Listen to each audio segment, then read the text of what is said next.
கோவை வித்யாமந்திர் சார்பாக நடைபெற்ற சூலூர் மண்டல கொக்கோ போட்டியில் 14 வயதிற்குட்பட்ட பிரிவில் கோவை வித்யாமந்திர் பள்ளி வெற்றி. கோவை வித்யாமந்திர் பள்ளி பள்ளிக்கல்வித்துறை மற்றும் கோவை கல்வித்துறையுடன் இணைந்து ஆகஸ்ட் 4 முதல் ஆகஸ்ட் 22, 2025 வரை சூலூர் மண்டல அளவிலான விளையாட்டுப் போட்டியை பெருமையுடன் நடத்தியது. இந்த மண்டல நிகழ்வு ஆகஸ்ட் 4ஆம் தேதி தொடங்கியது மற்றும் சூலூர் மண்டலம் முழுவதும் 50க்கும் மேற்பட்ட பள்ளிகளிலிருந்து பங்கேற்பை பெற்றுள்ளது. மாணவர்கள் பல்வேறு விளையாட்டுத் துறைகளில் போட்டியிட்டனர். சதுரங்கம், சிலம்பம், தடகளம், கால்பந்து, ஹேண்ட்பால், டேபிள் டென்னிஸ் மற்றும் பூப்பந்து உள்ளிட்ட பல்வேறு போட்டிகள் நடத்தப்பட்டன. ஆகஸ்ட் 7 மற்றும் 8ஆம் தேதிகளில் 14 வயதிற்குட்பட்டோர், 17 வயதிற்குட்பட்டோர் மற்றும் 19 வயதிற்குட்பட்டோர் பிரிவுகளில் சிறுவர் மற்றும் சிறுமிகளுக்காக நடைபெற்ற கொக்கோ போட்டி முக்கிய சிறப்பம்சங்களில் ஒன்றாகும். போட்டிகள் சிலிப்பூட்டும் தருணங்கள், குழுப்பணி மற்றும் சிறந்த தடகள உணர்வை வெளிப்படுத்தின. பள்ளி தாளாளர் பிரதேவ் ஆதிவேல் மதிப்புமிக்க மண்டல அளவிலான போட்டியை நடத்துவதில் தனது மகிழ்ச்சியை பகிர்ந்து கொண்டார். மேலும் பங்கேற்பாளர்கள், ஊழியர்கள் மற்றும் தன்னார்வலர்களின் உற்சாகத்தை பாராட்டினார். மாணவர்களின் குணம், ஒழுக்கம் மற்றும் தலைமைத்துவத்தை வடிவமைப்பதில் விளையாட்டுகளின் முக்கியத்துவத்தை அவர் வலியுறுத்தினார். தற்போது நடைபெற்று வரும் நிகழ்வுகள் வலிமை மற்றும் சகிப்புத்தன்மையை சோதிப்பது மட்டுமல்லாமல் ஒற்றுமை, ஒத்துழைப்பு மற்றும் இளம் ஆற்றலை கொண்டாடுவதாக கூறினார். 14 வயதிற்குட்பட்ட கொக்கோ போட்டியில் கோவை வித்யாமந்திர் பள்ளி மாணவர்கள் வெற்றி பெற்றனர்.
கோவை வித்யாமந்திர் ஸ்கூல் கரஸ்பாண்டன்ட் பிரதேவ் வாதிவேல் பேசுகிறேன்.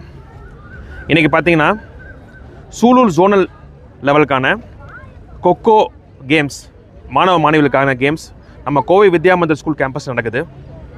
கிட்டத்தட்ட 60 ஸ்கூல் இந்த ஜோனல் லெவலில் இருக்குது. அதில் கிட்டத்தட்ட ஒரு 40-50 டீம் இன்றைக்கி வந்து பார்ட்டிசிபேட் பண்ணுறாங்க.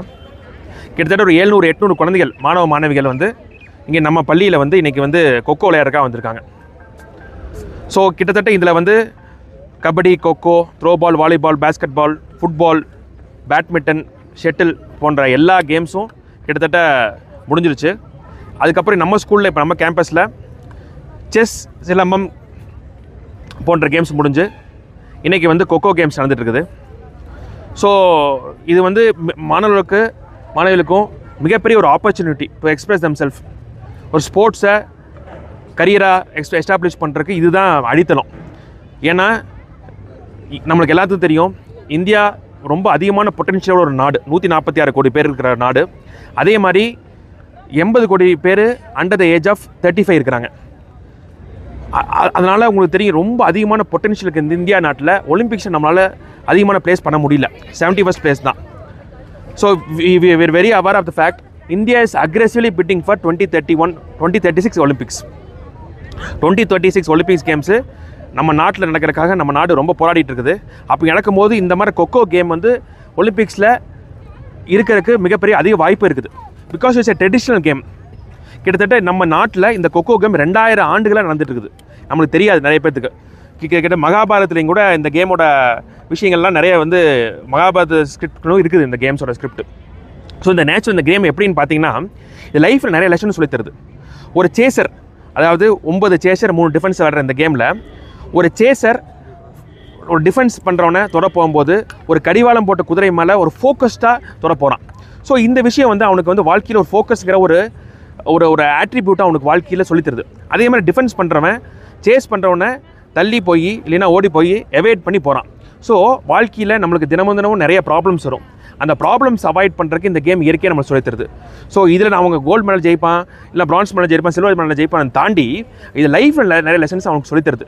ஸோ ஏன் அவன் லைஃப்பில் இந்த கேம் இப்போ வந்து பார்த்தீங்கன்னா உங்களுக்கு ரீசனாக தெரியும், எஸ்பெஷலி இந்த லாஸ்ட் 10 இயர்ஸ் இல்லை 10 இயர்ஸில் ஐபிஎலுக்கு அப்புறம் India as a sports country ரொம்ப அதிகமாக வளர்ந்துட்டு இருக்குது. ஐபிஎலுக்கு அப்புறம் ஐஎஸ்எல் வந்துச்சு, ஃபுட்பால் லீக்கு. அதுக்கப்புறம் உங்களுக்கு ப்ரோ கபடி லீக் வந்துச்சு. அதுக்கப்புறம் பேட்மிண்டன் லீக் வந்திருக்குது. அப்புறம் ரீசெண்டாக கொக்கோ அல்டிமேட் லீக் வந்திருக்குது. ஸோ இந்த ஒரு கிரிக்கெட் மாதிரி ஒரு கேம் கமர்ஷியலைசேஷ் ஆனால் மட்டும்தான் அந்த கேமுக்கு வாழ்வாதாரம் கிடைக்கும். அந்த கேமை அந்த குழந்தை கரியரை எடுக்க முடியும். அதே மாதிரி இந்த கேம் வரும்போது ஸோ ஒரு கொக்கோ அல்டிமேட் ஒரு விளையாடும் போது அவன் லைஃப்பில் அவன் செட்டில் ஆகிறான். அவன் மேலும் அவன் கொக்கோ விளையாடி அவன் ஒலிம்பிக்ஸ் ரெப்ரசென்ட் பண்ணுறதாகட்டும், இல்லை ஏஷியன் கேம்ஸ் ரெப்ரசென்ட் பண்ணுறதாகட்டும், அவன் கரியராக இந்த கேம் எடுக்கிறதுக்கு ஒரு வாய்ப்பு அடித்தளமாக இருக்குது. ஸோ அந்த கேமுக்கு எல்லாத்து கேம்ஸும் ஒரு கமர்ஷியல் எலிமெண்ட் வந்தால் தான் நம்ம வந்து அந்த கேமில் வந்து அவன் மேலும் முன்னேற முடியும். ஸோ அதுக்குண்டான இதெல்லாம் இந்தியாவில் சாத்தியக்கூறு ஆகிட்டு இருக்குது எஸ்பெஷலி லாஸ்ட் 10-11 இயர்ஸில். ஸோ இன்றைக்கி வந்திருக்க விளையாட போகிற அந்த டீம்ஸ்க்கு விஷிங் ஆன் பிகாஃப் of Kovai Vidyamandir, wishing them the very best in doing well in competing hard, playing with sportsmanship. Thank you.